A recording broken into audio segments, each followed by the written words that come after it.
你见过什么样的中国？是960万平方公里的辽阔，还是300万平方公里的澎湃？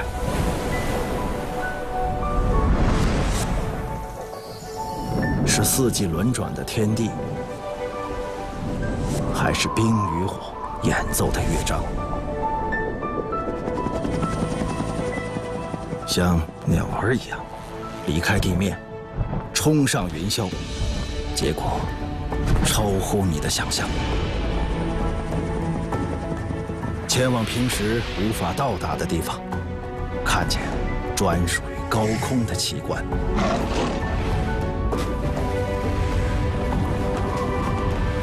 俯瞰这片朝夕相处的大地，再熟悉的景象，也变了一副模样。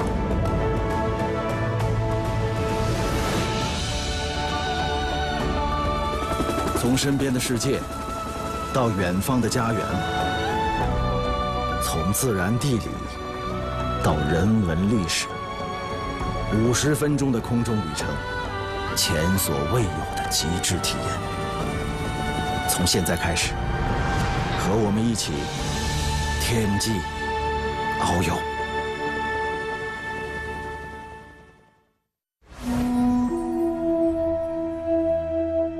新疆是中国陆地面积最大的省份，相当于101个北京的大小。南有昆仑山，北有阿尔泰山，中部是天山。这3座大山之间环抱着中国最大的2个盆地。我们的空中旅程从天山开启，探寻水孕育生命的奥秘。在海拔5000米之上，亲近博格达峰，在冰雪之中造访天池，向西飞进新疆最大的草原。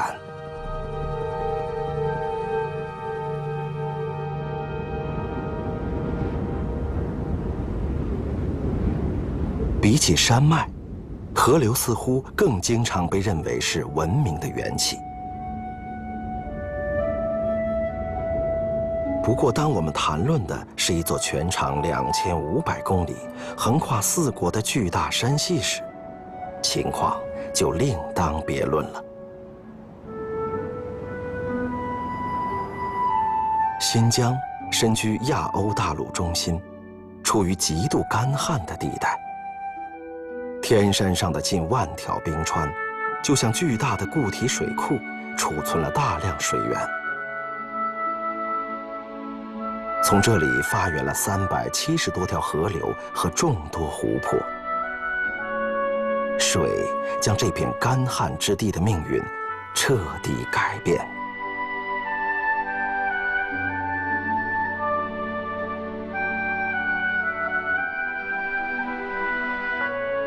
天格尔峰海拔4562米，因为攀登难度较小，很多登山者的雪山之旅从这里开始。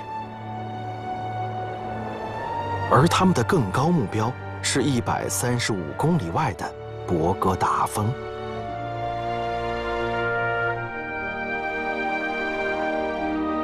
在海拔5000米级别的高山中，博格达峰的攀登难度排名第2。大气环境的变化和频繁的人类活动加速了冰川消融。为了保护冰川，博格达峰不再对外开放。或许远眺而不去打扰，是欣赏它的最好方式。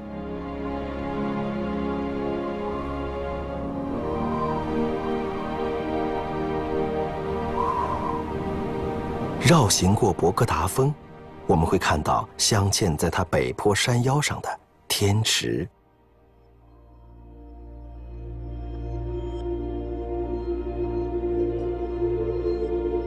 天池是典型的高山湖泊，海拔高度1900多米。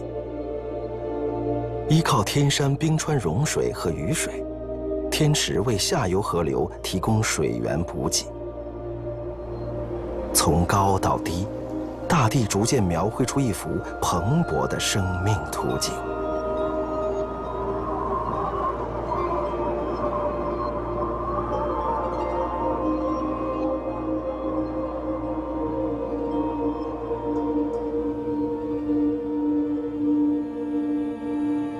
飞行到天山中部，一个巨大的山间盆地出现在眼前。这是仅次于呼伦贝尔的中国第2大草原。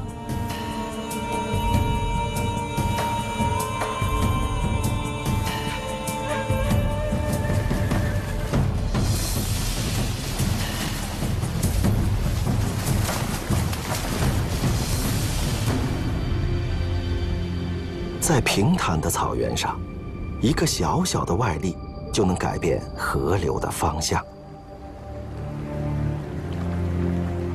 由天山融水汇成的开都河，全长500多公里，拥有弯道1万多处。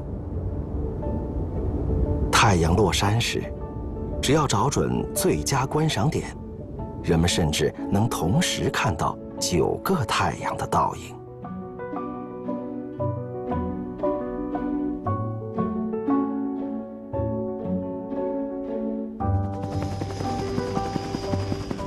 草原中隐藏着天鹅自然保护区。此时正值天鹅繁殖季节。今年又有100多只小天鹅在这里出生。小天鹅要在未来几个月里学会飞行。冬天到来前，它们就要开启生命中第一次迁徙的旅程。喜马拉雅山将会是它们飞行途中的第1个挑战。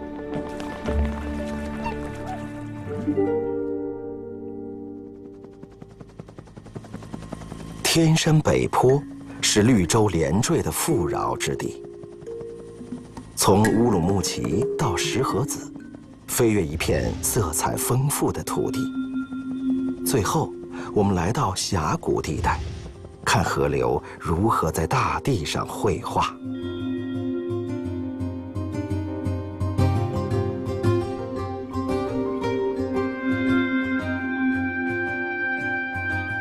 乌鲁木齐是全世界离海洋最远的大城市，最近的海洋在2000公里之外。但它也是离冰川最近的大城市，100多公里外的冰川为它提供水源。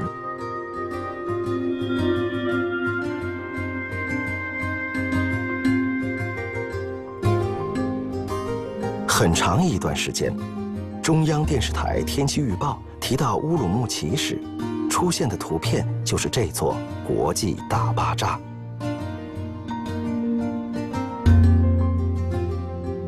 巴扎是集市的意思。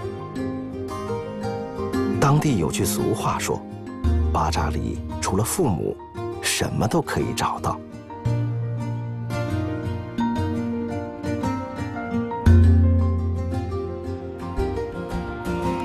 在新疆，万物都是色彩搭配的高手。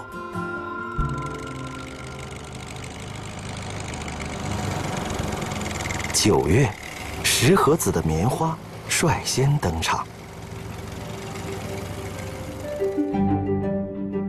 人们印象中的棉花是白色的，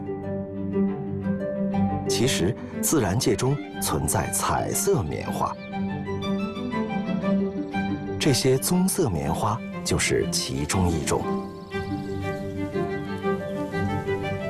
棉花可以用来制作纸币，比如人民币的主要成分就来自棉花。石河子阳光充足，每年产出的棉花需要9000辆卡车才能装完。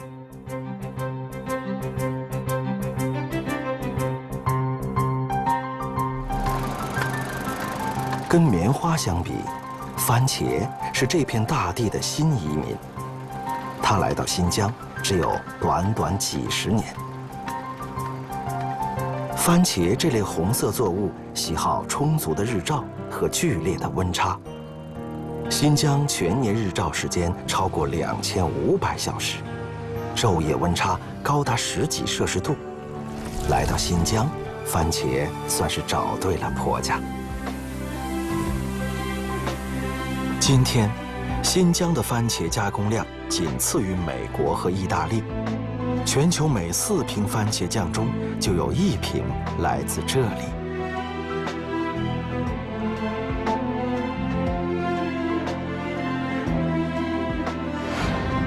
人们喜欢把辣椒晾晒在戈壁滩上，炎热干燥的大地是天然的脱水加工厂。并不是所有辣椒都甘心被吃掉。这里的辣椒尤其爱美，它们被做成色素，成为口红的原料。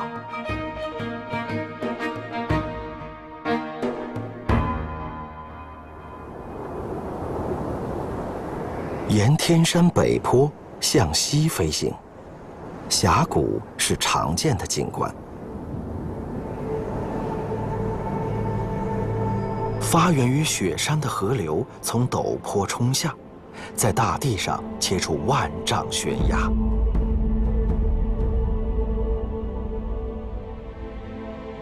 从高空看，安吉海大峡谷色彩最为丰富。河流将不同颜色的砂岩和泥岩冲刷溶解，形成了一幅大地抽象画。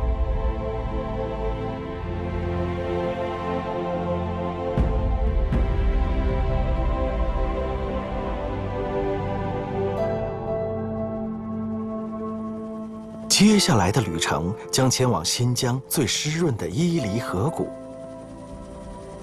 这座花园将改变你对新疆干旱之地的印象。一路向北，大西洋的水汽在盆地边缘聚集成一滴最美的眼泪。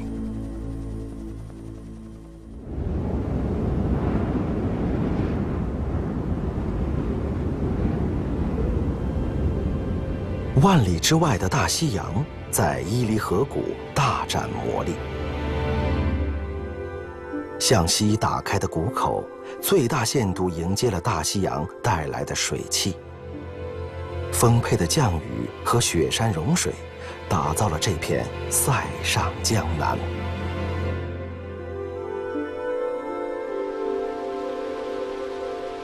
一进入4月，伊犁河谷的杏花就迫不及待地绽放。在一些人的印象中，杏花是江南的象征。其实，它们能够忍耐干旱与严寒，更适合生活在北方。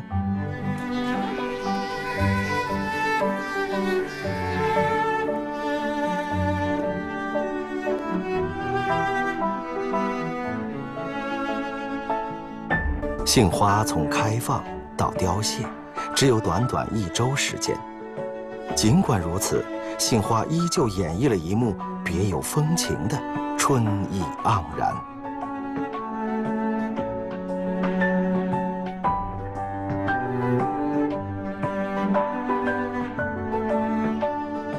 伊犁河谷的每一道沟谷里，都呈现着不一样的精彩。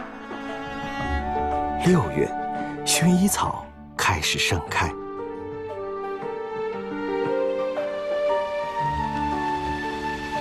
上世纪60年代之前，中国的薰衣草香料全靠进口。为了改变这种状况，人们在几个省份分别进行试种。等待了6年之后，只有伊犁培育成功。今天，中国95%的薰衣草都来自这里。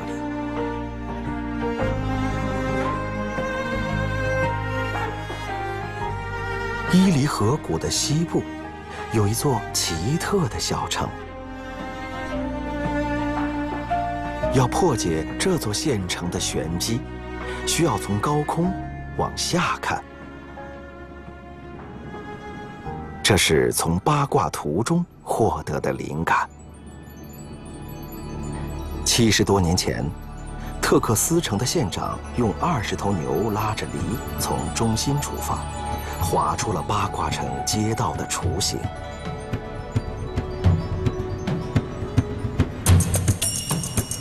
8条主干道，加上4条环路，整座县城环环相连，道道相通。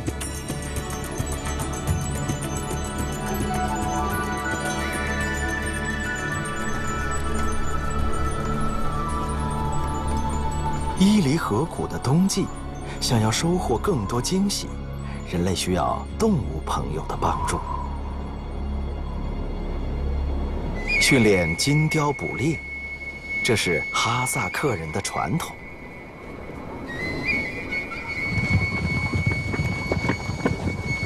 金雕是世界上最厉害的猛禽之一，2米的翼展，让它可以轻松地滑行。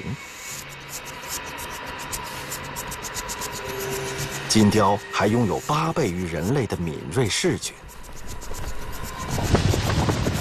接近320公里的俯冲时速，很难有猎物能从这位高超的捕猎者手中逃脱。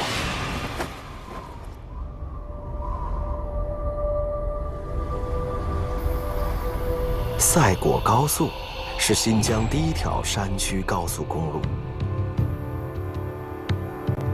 它要经过许多险峻的山谷，其中最大的落差出现在果子沟。它是伊犁通往北疆的门户。穿越这座大桥，赛里木湖就在前方。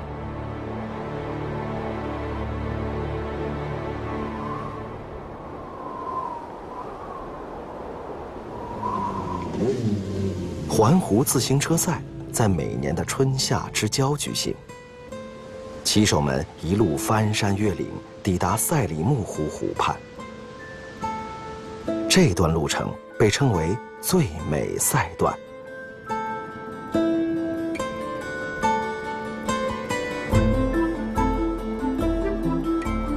赛里木湖是喜马拉雅造山运动的结果。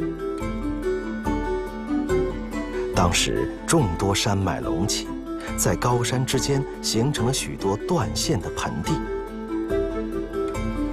赛里木湖作为其中之一，逐渐演变成为高山封闭湖。除了少量微生物，没有鱼类能在这里生存。后来，人们在湖里成功投养了冷水鱼。鱼类的增多吸引了更多的鸟，它们追寻着食物的气息而来。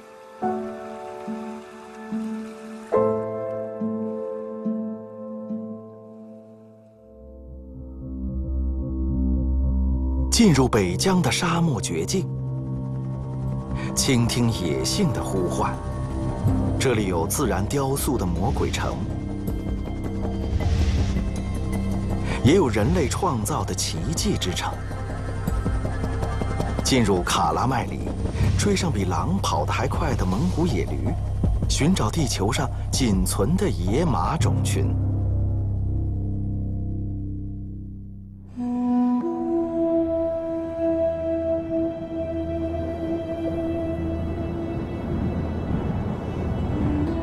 新疆有多处魔鬼城，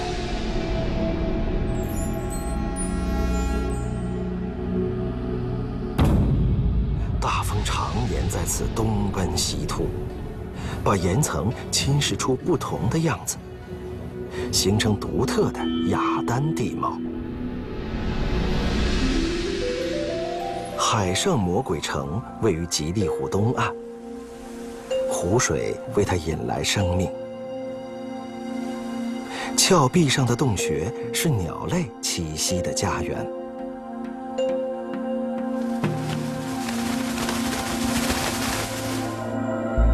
飞行300公里，进入准噶尔盆地，另一座魔鬼城赫然可见。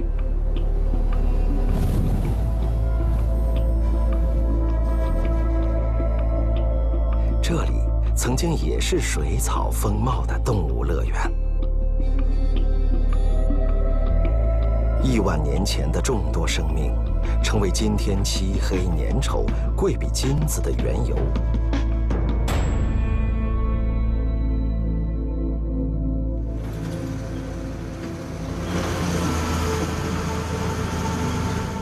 随着石油开采，戈壁上长出了一座城市——克拉玛依。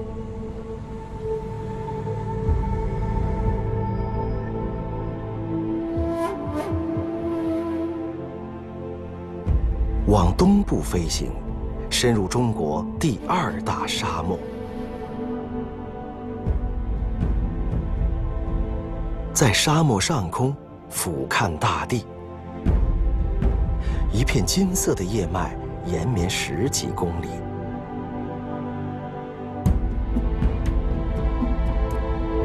这些脉络其实是高度超过10米、长达数公里的沙垄。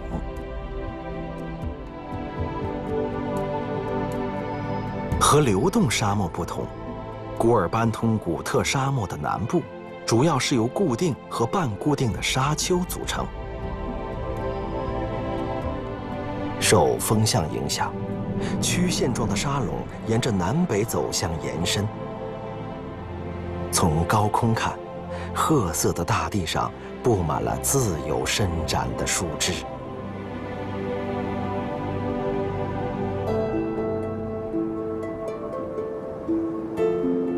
沙漠的东侧是卡拉麦里，它的外表看起来一片死寂。深入腹地，你将捕捉到它生机勃勃的一面。蒙古野驴是我们在这里最常遇到的动物朋友。到了冬季，野驴们组成一个声势浩荡的集体。一只信得过的野驴肩负起首领的重任，一旦发生危险，它会迅速发出预警信号。在首领的带领下，野驴维持着整齐的队形，快速撤退。超过60公里的时速，甚至连狼群都追不上它们。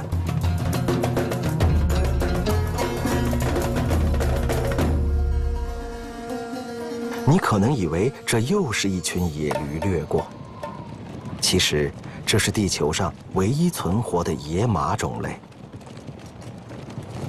普氏野马已经繁衍生息了6000万年。黑色的小腿是它区别于野驴的重要标志。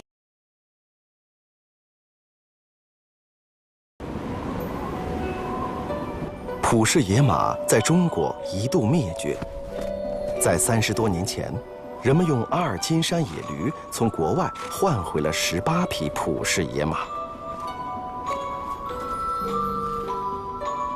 在人类的帮助下，普氏野马重新学会了野外的生存技能。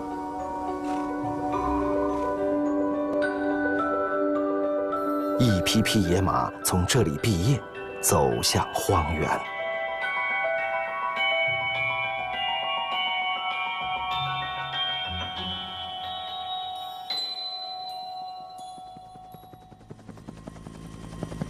沿着阿尔泰山飞行，我们将去采集人与自然的故事。飞上雪山，体验滑雪起源的灵感。从空中一探传说中水怪生活的喀纳斯湖，前往乌伦古湖见识渔民高超的捕捞技术，跟随哈萨克牧民踏上转场的旅途。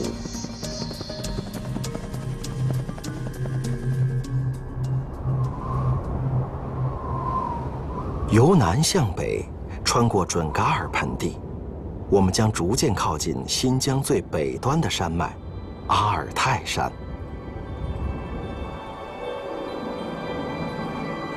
这里有中国最低的雪线，3000米之上终年冰封。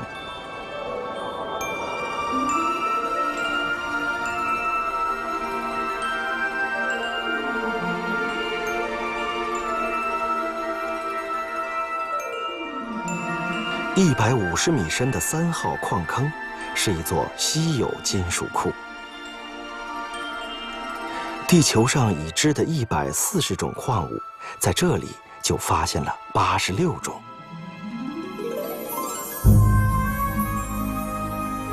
正是有了这些稀有金属，神舟系列航天飞船才能遨游太空。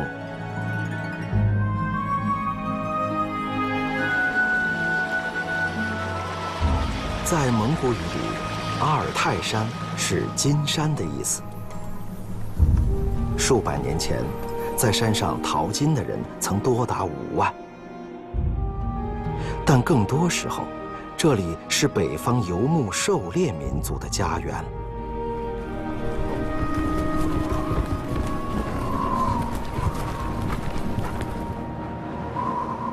1万多年前，人们脚踏毛皮包裹的木板，在雪地上快速行进，追逐猎物的踪迹。在这里发现的古老岩画，生动记录了这幅场景。阿勒泰地区因此被公认为人类滑雪的起源地之一。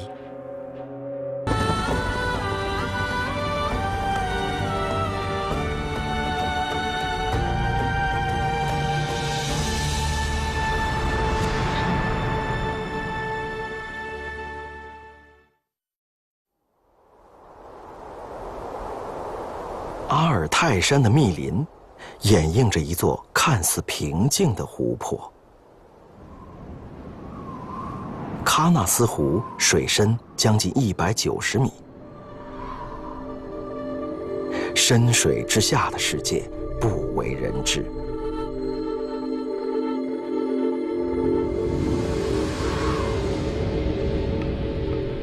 关于湖中水怪的目击事件层出不穷。据说，湖边饮水的马匹也曾被水怪拖入水中。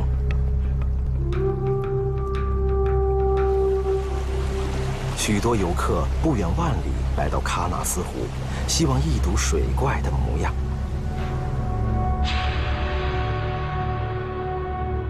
大部分科学家认为，所谓的水怪是生活在湖水深处的折罗鲑鱼。这种鱼的体长有的接近2米，它们性情凶猛，行踪诡秘，只是偶尔浮出水面，掀起白浪。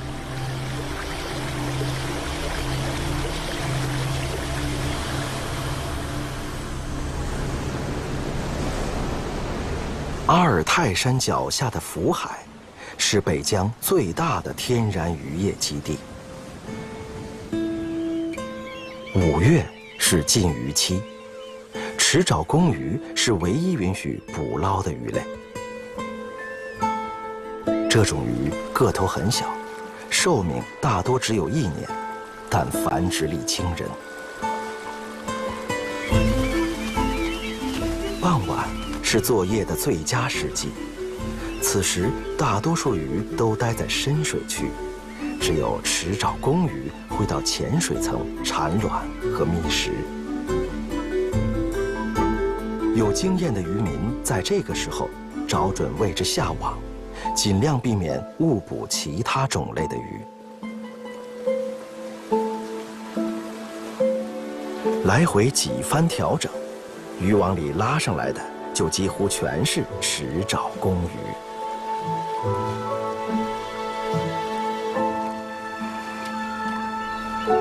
福海的夏季注定忙碌，在渔船驶向的前方，我们依稀可以听到哈萨克牧民的脚步声。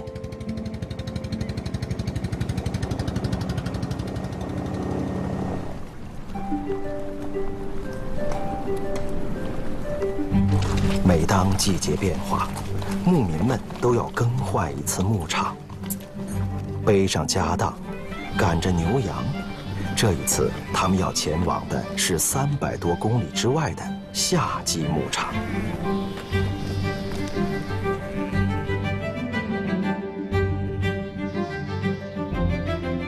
领路的常常是妇女，她们牵着骆驼运输食物和日用品，走在最前面。天黑之前，他们可以在前方扎营生火。男人们负责在队伍后方看管牛羊，这是家中最重要的财产。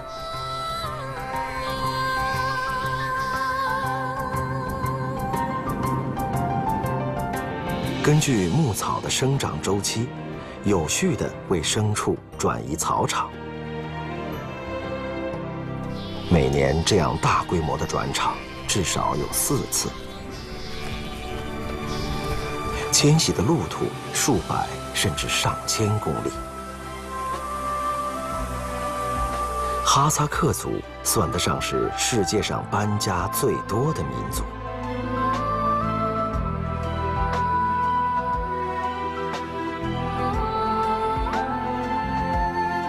高山之上有最优质的牧草。每年6月前后，新疆的夏牧场会迎来超过1000万只牲畜。夏天是他们养膘的最佳时机。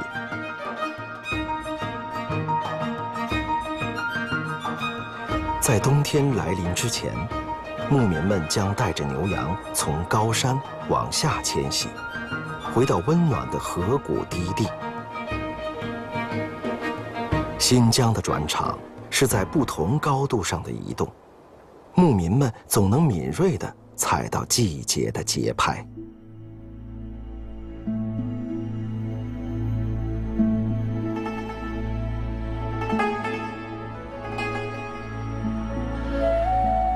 雪岭云山生活在天山深处，它们的根系发达，每一棵大树都像是一座小型水库，可以储水2.5吨。它们蒸发水分的速度很快，甚至超过了同纬度海水的蒸发速度。升腾的水汽容易形成降雨。成片的雪岭云山在努力塑造湿润气候的同时，也涵养了草原。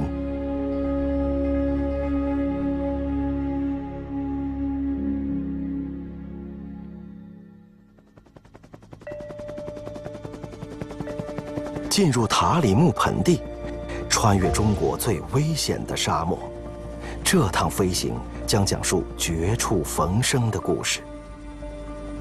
跟随塔里木河，探访一种会装死的树木。往东进入罗布泊，搜寻失落的古城，想象丝路上曾经的繁华。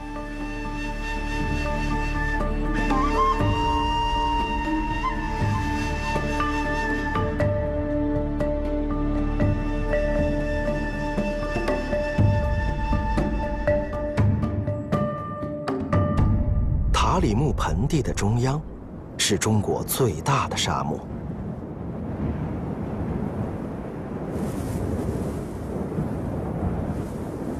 沙漠的大小相当于江苏、浙江、安徽3省的面积之和。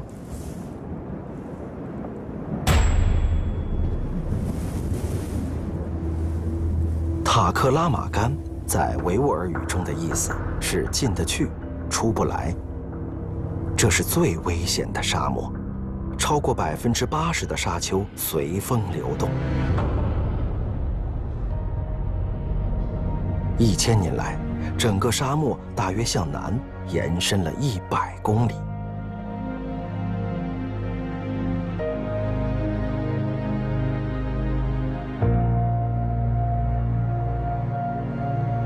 在沙漠北边，沿着塔里木河的流向，继续我们的空中旅程。塔里木河是中国最长的内陆河，新疆将近一半的人口在塔里木河流域生活。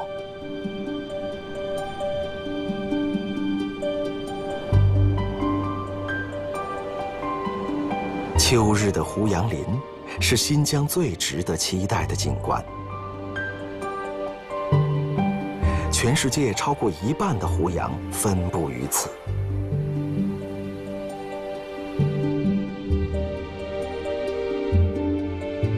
追随水流生长是它们的特性。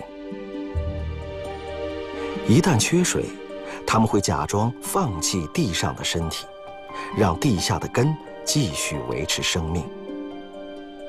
一些看上去旱死的胡杨，只要遇见水源，还会重新抽出新芽。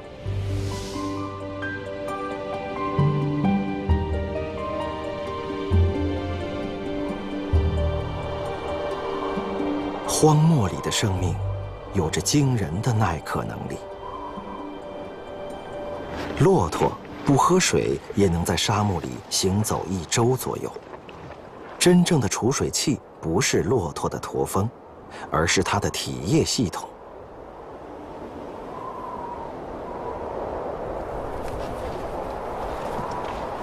一只500公斤的骆驼，它的体液至少能提供125公斤的水分。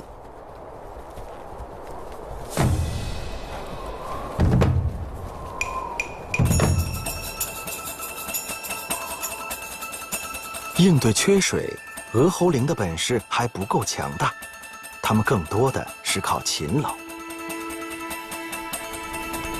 冬天，它们还能依靠雪水解渴，但一到夏天，它们就必须不停地奔波在荒漠中寻找含水的植物，在填饱肚子的同时获得水分。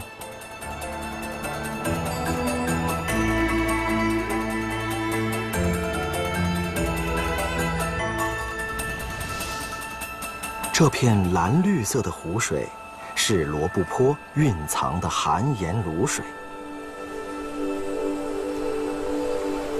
它们从地下被抽取上来，在高温的炙烤下形成天然结晶的盐。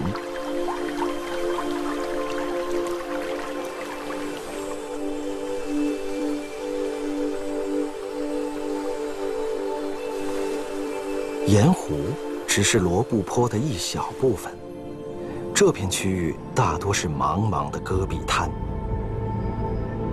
从高空俯瞰，很多人会把罗布泊当作是外星球。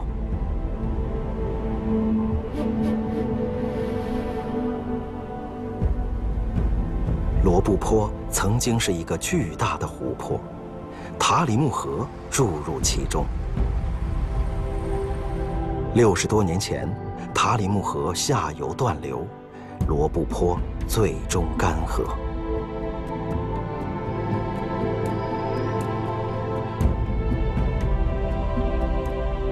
在罗布泊西北岸，楼兰古城遗址中有一处立着的墙壁，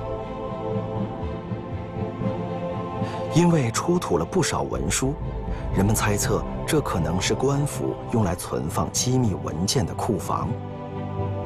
丝绸之路上的古城因水而生，有的甚至因水得名。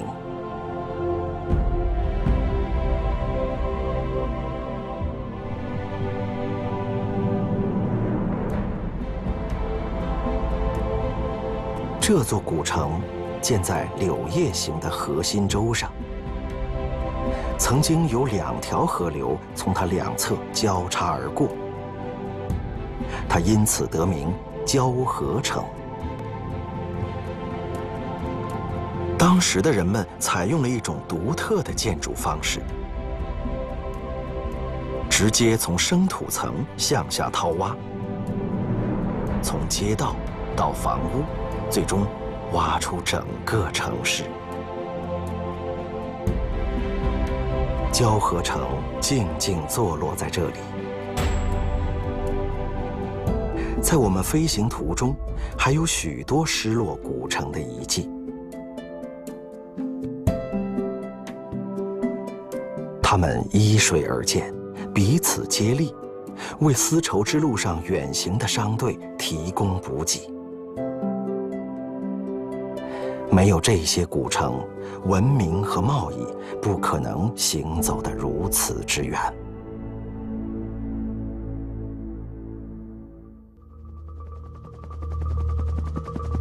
这是一趟极致之旅，从炎热的极点前往寒冷高地。飞机从中国海拔最低的吐鲁番盆地一路爬升，来到帕米尔高原。在天山南脉，我们将穿过地球上最高的10拱门。新疆之行的终点设在喀什，这是一个与4个国家接壤、外国邻居最多的地区。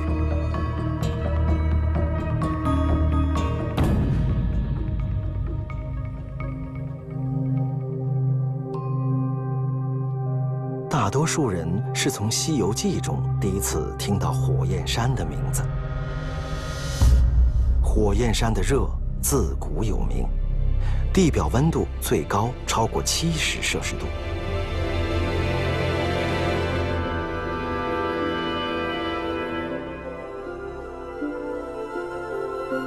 从高大的温度计上，人们能实时地看到火焰山的气温。地势是造成火焰山酷热的主要原因。这里位于吐鲁番盆地的低点，它与周围山地之间的高度落差有5000多米。热空气在盆地中不易发散，火焰山因此成为同纬度中最热的地方。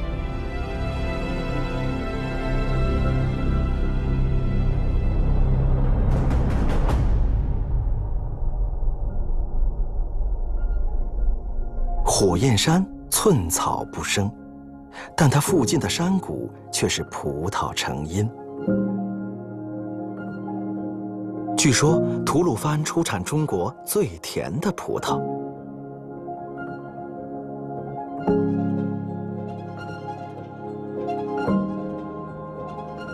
葡萄丰收后被送往印房晾晒。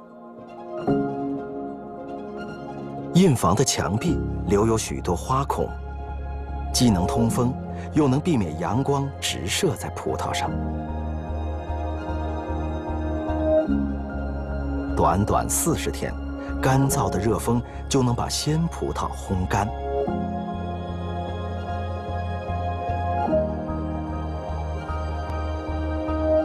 葡萄生长需要大量的水。2000年前，人们创造了一种地下水利工程——坎儿井。为了减少蒸发，人们将雪山融水引入地下沟渠，送往农田和村庄。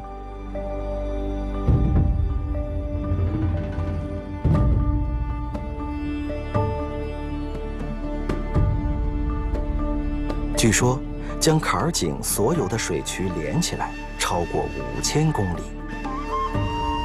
借助坎儿井，人们在干旱地带创造出了农业奇迹。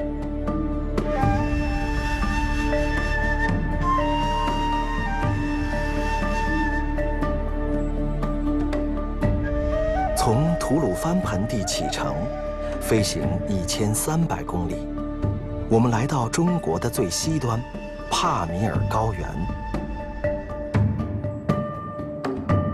零下50摄氏度的极端气温，将大约24000亿吨水以冰川的形式冻结在群山之巅。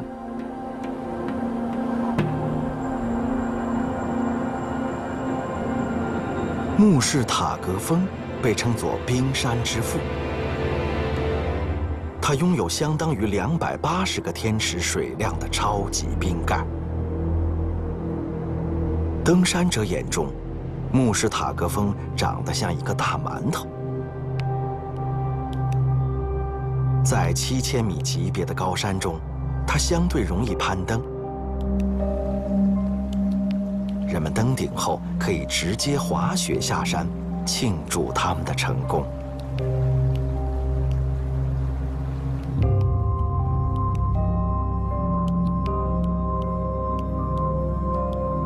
这座石拱门耸立在海拔3000多米的天山上。亲眼见过石拱门的人，更愿意称呼它为天门。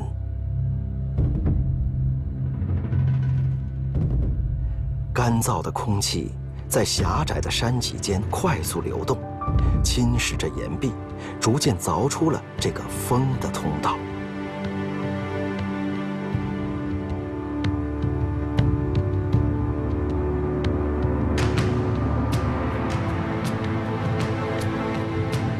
1947年，一位英国探险家发现了石拱门。他曾3次试图登上拱顶，都以失败告终。2000年，一支美国科考队伍借助现代攀岩技术，终于登上拱顶，并测量了石拱门的高度。457米的高度，让它当之无愧成为地球上最高的天然石拱门。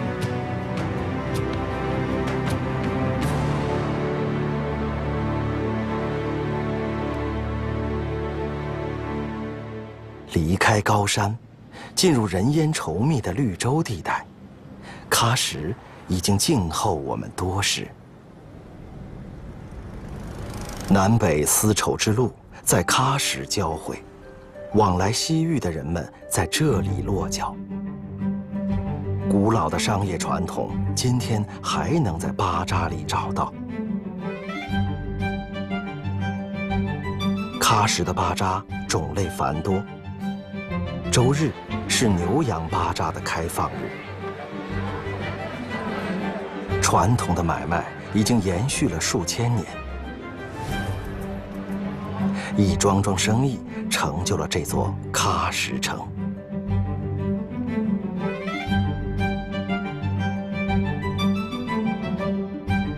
喀什没有中轴线，艾提噶尔清真寺就是中心。曾经整个城市都围绕着它生长。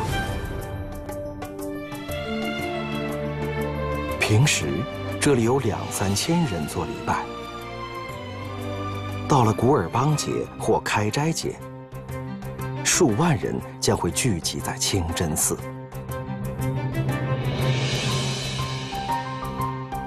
多元文化成就了喀什老城独特的建筑风格。老建筑见缝插针，以各种方式镶嵌在一起，街巷纵横交错，犹如迷宫。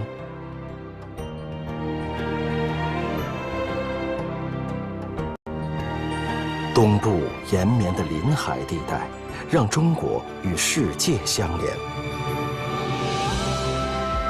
西部深入腹地的内陆，让中国靠近更多的邻居。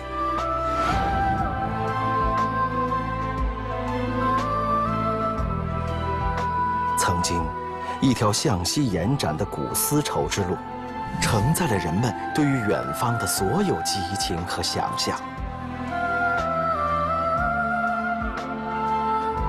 今天，新疆成为新丝路的核心地带。这条道路将以前所未有的规模，重新连接世界。